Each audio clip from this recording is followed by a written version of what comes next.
Ringgit Malaysia menguat tajam dan investasi Amerika membanjir. Media menyebut ini kabar baik. Namun satu pertanyaan jarang diajukan. Siapa sebenarnya yang diuntungkan dari penguatan ini? Namun di saat banyak pihak merayakan, satu suara justru terdengar berlawanan. Mahathir Mohamad menyebut ini bukan kemenangan, melainkan penyerahan kedaulatan. Pertanyaannya langsung melebar. Mengapa Cina tidak menunjukkan kemarahan, tetapi justru teknologi mulai dikunci? Mengapa perjanjian ini disebut sebagai kebodohan? Dan mengapa Anwar Ibrahim dituding telah menjadikan Malaysia seperti tanah jajahan Amerika Serikat? Tuduhan itu keras. Yang dianggap bertanggung jawab tak lain adalah Perdana Menteri Anwar Ibrahim sendiri. Ini disebut sebagai bentuk pengkhianatan terhadap negara. Malaysia adalah negara merdeka, negara bebas. Namun pemerintah justru dinilai gegabah, dengan cepat dan tanpa pertimbangan panjang menandatangani perjanjian yang berdampak strategis besar. Yang lebih mengherankan, di saat Malaysia menandatangani kesepakatan itu, Indonesia justru berani berkata, tunggu dulu. Disinilah pertanyaan sederhana namun berbahaya muncul. Apakah Malaysia benar-benar sedang menang? Atau justru sedang dikunci secara perlahan oleh Amerika Serikat? Dan mengapa Indonesia tidak bisa dipaksa dengan cara yang sama? Tonton sampai selesai, karena setelah ini akan jelas satu hal. Uang asing tidak pernah benar-benar gratis. Ringgit mungkin menguat, tetapi apa yang sebenarnya hilang dari Malaysia? Inilah ilusi kemenangan ekonomi. Malaysia tampak tersenyum lebar. Ringgit menguat, grafik menanjak, investor berdatangan, media internasional bertepuk tangan. Judul-judul berita terdengar indah. Malaysia bangkit. Namun pertanyaannya tetap sederhana. Dan justru itulah yang membuat elit sering merasa gelisah. Kenaikan ini sungguh nyata, atau hanya hasil suntikan sementara? Dalam ekonomi global, ada dua jenis penguatan mata uang. Pertama, kuat karena tenaga sendiri. Kedua, kuat karena infus dari luar. Masalahnya, infus bisa dicabut kapan saja. Ringgit Malaysia memang menguat cukup agresif belakangan ini. Bukan kenaikan kecil, bukan pula sekadar faktor musiman, melainkan karena masuknya dana besar secara bersamaan, terutama dari Amerika Serikat. Pabrik semikonduktor bekerja penuh kapasitas. Penang dan Kulim lembur tanpa henti. Pesanan dari Silicon Valley menumpuk. Dolar masuk deras, cadangan devisa meningkat, nilai tukar terlihat gagah. Jika ini kontes kecantikan ekonomi, Malaysia sedang berjalan di catwalk, sementara Indonesia masih ribut di belakang panggung soal tarif 32%. Namun justru di titik ini kita perlu berhenti sejenak, menarik napas, lalu bertanya dengan tenang tapi tajam, ini kemenangan siapa? Karena uang Amerika, bukan uang amal. Tidak ada cerita Washington membangun pabrik chip di Asia Tenggara karena niat baik semata. Amerika adalah negara, dan negara tidak punya teman, hanya kepentingan. Masuknya investasi Amerika ke Malaysia bukan semata karena Malaysia hebat. Ini soal perang teknologi Amerika melawan Cina. Dan Asia Tenggara dijadikan papan catur. Malaysia kebetulan berada di kotak yang tepat. Infrastruktur siap, sumber daya manusia tersedia, lokasi strategis, pemerintah pragmatis, dan ekonomi Malaysia memang membutuhkan Amerika. Disinilah masalah bermula. Lebih dari 40% ekspor Malaysia berasal dari sektor elektronik dan semikonduktor. Pasar Amerika menyerap lebih dari 15% ekspor tersebut. Tarif 32% bukan sekadar angka, melainkan palu godam. Jika diterapkan penuh, ribuan pabrik berisiko kolaps. Industri Malaysia masih didominasi perakitan, bukan penguasaan teknologi. Margin tipis, daya tahan pendek. Menahan tarif setinggi itu berarti mati perlahan. Ketika Amerika datang menawarkan tarif diturunkan menjadi 19%, tentu dengan syarat Malaysia nyaris tak punya pilihan. Ini bukan soal pintar atau bodoh, melainkan terjepit atau tenggelam. Publik sering tertipu karena yang ditampilkan hanya hasil akhirnya. Ringgit naik, tarif turun, investasi masuk. Harga yang dibayar tidak dipajang di etalase.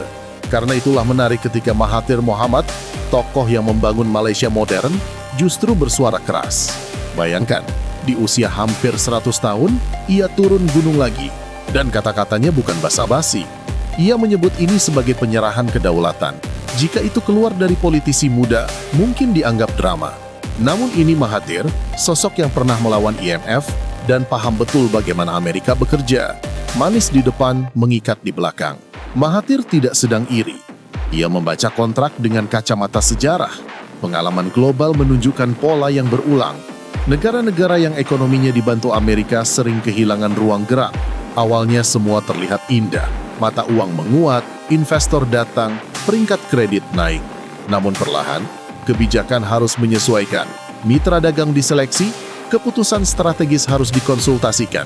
Halus, pelan, tapi konsisten. Publik baru sadar ketika pilihan-pilihan mulai menghilang. Inilah ilusi kemenangan ekonomi. Menang hari ini, terkunci esok hari. Untung jangka pendek, rugi strategis jangka panjang. Ringgit menguat adalah fakta. Namun apakah penguatan itu karena struktur ekonomi Malaysia naik kelas atau sekadar karena arus dolar sementara? Jika karena industri bertransformasi, teknologi dikuasai, dan rantai pasok dikendalikan, itu sehat. Namun jika karena uang asing dengan syarat geopolitik, itu rapuh. Hari ini kuat, besok bisa jatuh lebih keras. Ironisnya, Malaysia menyadari risikonya. Ini bukan kebodohan murni, melainkan perjudian berat. Mereka tahu jika tidak menandatangani, tarif 32% akan datang. Jika menandatangani, ekonomi selamat sementara, maka dipilihlah opsi tercepat untuk menyelamatkan hari ini. Masalahnya, Amerika tidak bermain untuk hari ini. Mereka bermain untuk 1 dekade ke depan. Disinilah peringatan Mahathir menjadi relevan. Ekonomi mungkin terselamatkan sekarang, tetapi kemerdekaan dalam mengambil keputusan terancam. Ini bukan kalimat dramatis, melainkan realistis. Kedaulatan ekonomi bukan soal bendera, melainkan siapa yang menentukan dengan siapa kita boleh bekerja. Dari sini cerita Malaysia masuk ke babak yang lebih gelap, babak yang jarang dibahas media arus utama. Babak bernama Poison Pill. Sebuah klausul kecil, teknis, tidak layak judul besar, namun efeknya bisa melumpuhkan ekonomi tanpa satu peluru pun ditembakkan. Malaysia menandatangani perjanjian dagang dengan Amerika. Dokumennya tebal, bahasanya kaku, penuh istilah teknokratik. Publik hanya diberi ringkasan. Tarif turun jadi 19%, investasi masuk, ekonomi aman. Selesai. Padahal justru yang tidak dibicarakan itulah yang menentukan nasib negara. Dalam dunia perjanjian dagang, ada istilah yang membuat diplomat senior langsung waspada. Poison pill, pil racun. Bukan racun yang membunuh seketika, melainkan racun yang bekerja perlahan, tanpa gejala, hingga suatu hari sistem runtuh. Pil racun ini biasanya hadir dalam satu klausul kecil. Tampak masuk akal, bahasanya sopan, nadanya netral, tetapi maknanya menjerat. Dalam perjanjian Malaysia-Amerika, pil racun itu tertuang dalam pasal 53 ayat 3. Disederhanakan, Amerika memiliki hak membatalkan perjanjian secara sepihak jika Malaysia dianggap bertindak bertentangan dengan kepentingan esensial Amerika Serikat. Siapa yang menentukan kepentingan itu? Amerika sendiri. Bukan panel independen, bukan arbitrase netral, bukan PBB. Belum selesai. Pasal ini juga menyebut, jika Malaysia menandatangani perjanjian bilateral lain yang menurut Amerika merugikan kepentingannya, maka tarif 19% bisa langsung dibatalkan. Tanpa pengadilan, tanpa debat. Tarif hukuman kembali ke 32% atau lebih jika situasi memburuk. Disinilah pertanyaan Mahathir menjadi tajam. Negara mana yang paling mungkin dianggap mengganggu kepentingan Amerika? Jawabannya jelas, China. Di titik ini, klausul teknis berubah menjadi senjata geopolitik. Malaysia diberi pilihan diam-diam, terima uang dan tarif murah, tetapi jangan terlalu dekat dengan China. Masalahnya, China adalah mitra dagang terbesar Malaysia. Ini bukan hubungan kecil, melainkan tulang punggung. Dalam praktek, Malaysia hanya boleh bekerja sama dengan China sejauh Amerika mengizinkan. Investasi boleh, selama bukan sektor sensitif. Transfer teknologi boleh, selama Washington tidak keberatan. Ini bukan kemitraan setara, melainkan izin tinggal ekonomi. Racunnya berlanjut. Ada klausul bernama Sanction Alignment. Kedengarannya manis, tetapi artinya keras. Jika Amerika memblokir teknologi ke negara tertentu, Malaysia wajib ikut memblokir, meskipun merugikan ekonominya sendiri. Malaysia dipaksa menyelaraskan kontrol ekspor dengan Amerika. Ini bukan lagi soal tarif, tetapi soal siapa yang berhak menerima teknologi. Ini krusial karena Malaysia bukan negara berbasis sumber daya besar. Keunggulannya ada di manufaktur dan elektronik. Mereka hidup dari integrasi global. Ketika dipaksa memilih blok, fleksibilitas itu hilang.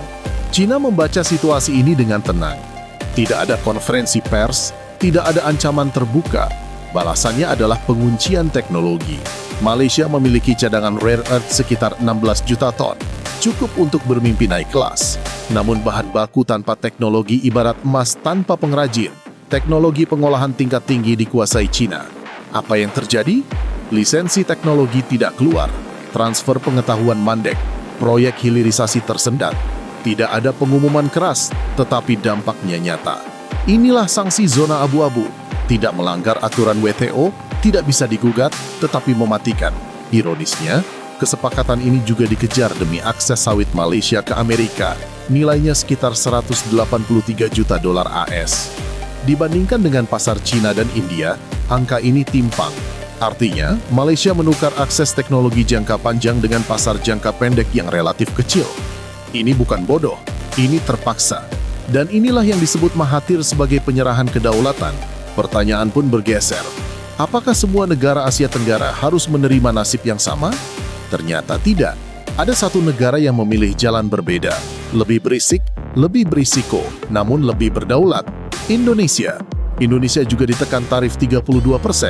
Tekanan itu nyata. Namun Indonesia melakukan hal yang membuat Washington frustrasi. Menunda, bukan menolak terang-terangan. Reuters menyebutnya backtracking. Padahal ini bukan mundur, melainkan menawar ulang dengan kartu lebih kuat. Indonesia berkata, tarif 19% bisa dibahas, tetapi klausul poison pill tidak. Ini perjudian besar. Jika gagal, tarif 32% bisa kembali. Namun, Indonesia punya daya tawar struktural yang tidak dimiliki Malaysia dalam skala sama. Indonesia bukan sekadar pasar atau lokasi pabrik. Indonesia adalah kunci rantai pasok global. Sekitar 60% produksi nikel dunia berasal dari Indonesia. Bukan cadangan, tetapi produksi. Untuk baterai kendaraan listrik, stainless steel, dan transisi energi, Amerika boleh punya dolar dan teknologi, tetapi tanpa nikel, mimpi EV pincang. Lebih dari itu, Amerika membutuhkan pasokan nikel non-China, dan sekitar 40%-nya berasal dari Indonesia. Ini kartu as. Karena itu, Amerika bisa menekan, tetapi tidak bisa memaksa sembarangan. Indonesia tahu ini. Di tengah negosiasi panas, Indonesia tidak berteriak, tidak pamer, tidak drama. Mereka melakukan langkah sunyi namun pesannya keras. Saat Amerika menunggu tanda tangan, Indonesia justru mengumumkan kerjasama strategis dengan mitra Cina. Tidak agresif, tidak provokatif, tetapi jelas. Pesannya sederhana, kami punya alternatif. Ini bukan anti-Amerika, ini pro kepentingan nasional. Malaysia memilih menyelamatkan hari ini. Indonesia memilih menjaga ruang gerak besok. Mana yang benar akan diuji waktu. Namun satu hal jelas, negara dengan sumber daya strategis tidak mudah dipaksa. Sekarang kita tarik kamera lebih jauh. Ini bukan lagi Malaysia versus Indonesia. Ini soal bagaimana negara bertahan di era perang ekonomi global. Perang hari ini tidak pakai tank, tetapi kontrak, klausul, tarif, dan teknologi. Perang ini sering dibungkus senyum dan janji investasi. Indonesia membaca permainan ini dengan jernih, bukan karena paling pintar, tetapi karena pernah trauma. IMF, Letter of Intent, syarat manis yang berujung pahit. Sejarah mengajarkan bahwa uang cepat selalu datang dengan harga tersembunyi. Karena itu, Indonesia tidak langsung menolak, tetapi juga tidak tunduk. Amerika tidak bisa menekan Indonesia seperti Malaysia karena struktur ekonomi berbeda. Malaysia kuat di manufaktur dengan margin tipis. Indonesia kuat di hulu pada sumber daya strategis. Nikel memberi Indonesia kemewahan langka, waktu untuk menunda, membaca ulang kontrak dan berkata, tunggu. Inilah inti perbedaannya. Malaysia memilih jalan cepat dan pragmatis. Indonesia memilih jalan lambat namun berdaulat. Malaysia tidak sepenuhnya salah. Mereka berada di posisi sempit. Indonesia juga belum tentu aman. Tarif 32% bisa kembali. Tekanan bisa meningkat. Namun satu hal pasti, Indonesia masih memegang kendali. Pertanyaan awal pun terjawab. Malaysia tidak dijebak. Malaysia masuk ke jebakan yang mereka pahami. Ini bukan penipuan, melainkan transaksi tidak seimbang. Amerika menawarkan solusi jangka pendek dengan harga jangka panjang. Malaysia menerimanya karena alternatifnya lebih buruk. Indonesia tidak menolak uangnya. Indonesia menolak syaratnya karena Indonesia punya kartu, punya sumber daya, dan punya alternatif. Ringgit Malaysia mungkin menguat hari ini, rupiah mungkin masih berjuang. Namun sejarah tidak menilai negara dari grafik setahun. Sejarah menilai dari siapa yang masih bebas memilih 10 tahun ke depan. Dan di dunia yang semakin terbelah, kekuatan sejati bukan memilih sisi. Kekuatan sejati adalah membuat semua sisi membutuhkan kita. Disitulah permainan tingkat tinggi sesungguhnya, dan di sanalah pertaruhan Indonesia berada.